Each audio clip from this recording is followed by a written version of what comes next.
प्रस्थानको पुस्तक 30 अध्याय। तैँले धूप बाल्नका निम्ति एउटा वेदी बबुल काठको बनाउनु, त्यसको लम्बाइ 1 हात र त्यसको चौडाइ 1 हातको होस्, त्यो वर्गकार होस् र त्यसको उचाइ 2 हातको होस्। त्यसका सिङहरू त्यही एउटै टुक्रा काठकै हुन्। त्यसका माथिल्लो र चारैतिरका पाटाहरू त्यसका सिङहरू समेत निखुर सुनले मोहर्नु र त्यसको निम्ति वरिपरि सुनको एउटा बिट बनाउनु। त्यसको बिट मुनि वेदीका दुवै पाटामा सुनका 2वटा मुन्द्रा बनाएर त्यसका दुवैतिर लगाउनु र बोक्ने डन्डाहरूको लागि ती मुन्द्रा चाहिँ घर हुन्। डन्डाहरू बबुल काठका बनाएर सुनले मोहर्नु।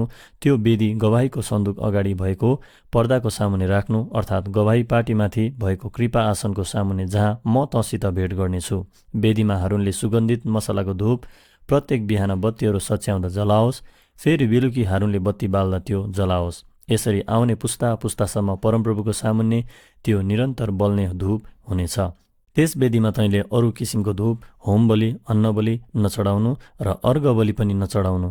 हारूनले वर्षमा एकपल्ट त्यसका सिङहरूमा प्रायश्चित गरोस्, अर्थात् तिमीहरूका पुस्ता पुस्तासम्म वर्षमा एकपल्ट प्रायश्चितको पाप बलिको रगतले त्यसमा प्रायश्चित गरोस्। त्यो परमप्रभुको निम्ति अति पवित्र हो। तब परमप्रभुले मूसालाई भन्नुभयो, तैँले इजरायलीहरूको जनगणना गर्दा तिनीहरू मध्येको हरेक जनले आआफ्नो प्राणको छुटकाराको निम्ति परमप्रभुलाई यसरी मोल तिरोस् र गणना गर्दा तिनीहरूमाथि कुनै विपत्ति आउने छैन। जतिजना गनिन्छन् तिनीहरूले पवित्र स्थानको सेकेलको हिसाबले आधा सेकेल दिनुपर्नेछ। 1 सेकेल 20 गेराको हुन्छ।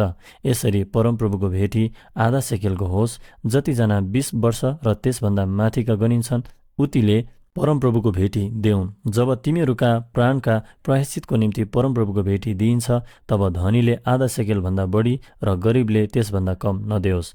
इजरायलीहरूबाट प्रायश्चितको पैसा लिएर भेट हुने पालका सेवाको निम्ति प्रयोग गर्नु र त्यो तिमीहरूका प्राणको प्रायश्चित गर्नलाई परमप्रभुको सामुन्ने इजरायलीहरूका निम्ति सम्झना होस्। तब परमप्रभुले मूसालाई भन्नुभयो, धुनलाई काँसाको बाटा बना, त्यसको खुट्टा पनि काँसाको होस्। त्यो भेट हुने पाल र वेदीको बीचमा राखेर त्यसमा पानी हाल्नु।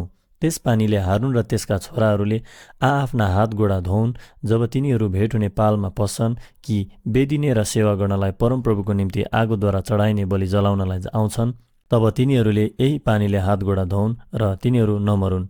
यो हारून र त्यसका सन्तानका निम्ति तिनीहरूका पुस्ताभरि अनन्तको विधि होस्।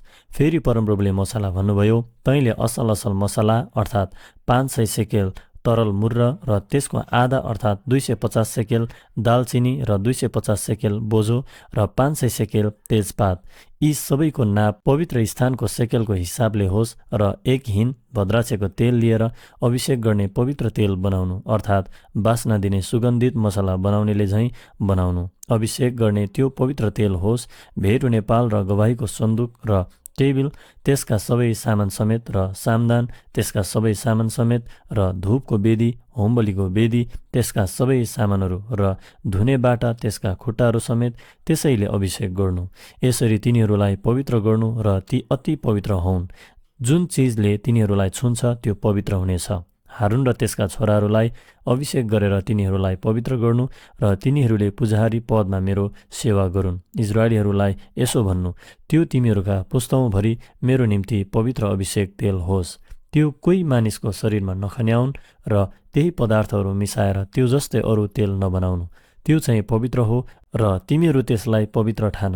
जसले मिसाएर त्यो जस्तै अत्तर बनाउला र त्यसबाट पुजारी बाहेक कोही अन्य मानिसको शरीरमा लगाउला, त्यो आफ्नो मानिसहरूबाट बहिष्कृत हुनेछ।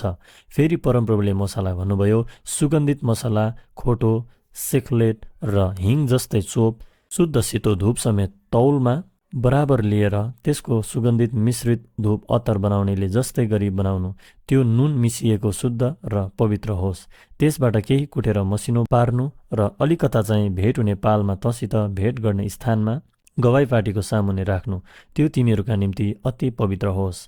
त्यसको मिसावट अनुसार त्यो धूप तिमीहरूले आफ्नै निम्ति नबनाउनु। त्यो तेरो नजरमा परमप्रभुको निम्ति पवित्र होस्। कसैले बास्ना मन पराएर त्यो जस्तै केही धूप बनायो भने त्यो आफ्ना मानिसहरूबाट बहिष्कृत होस्। प्रस्थानको पुस्तक 31 अध्याय।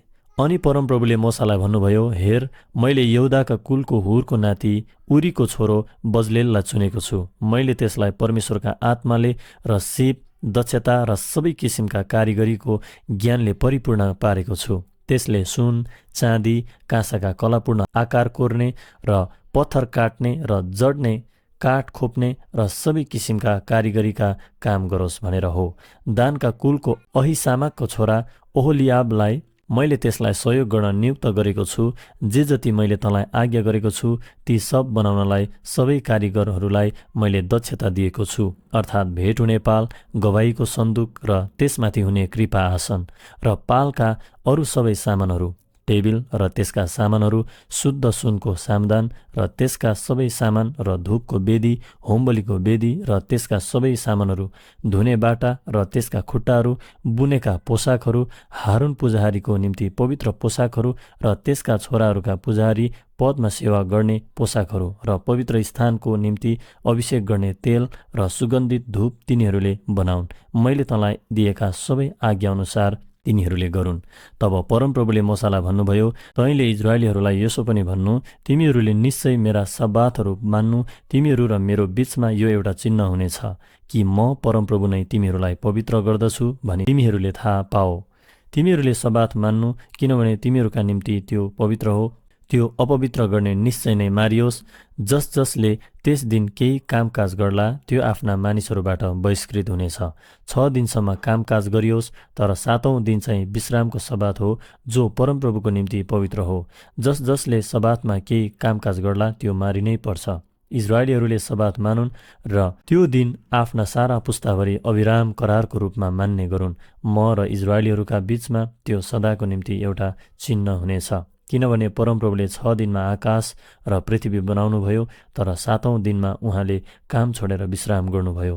परमेश्वरले मूसासित सिनै पर्वतमा कुरा गरिसक्नु भएपछि उहाँका आफ्ना औँलाले लेखेका 2 शिलापाटीहरू उहाँले तिनलाई दिनुभयो।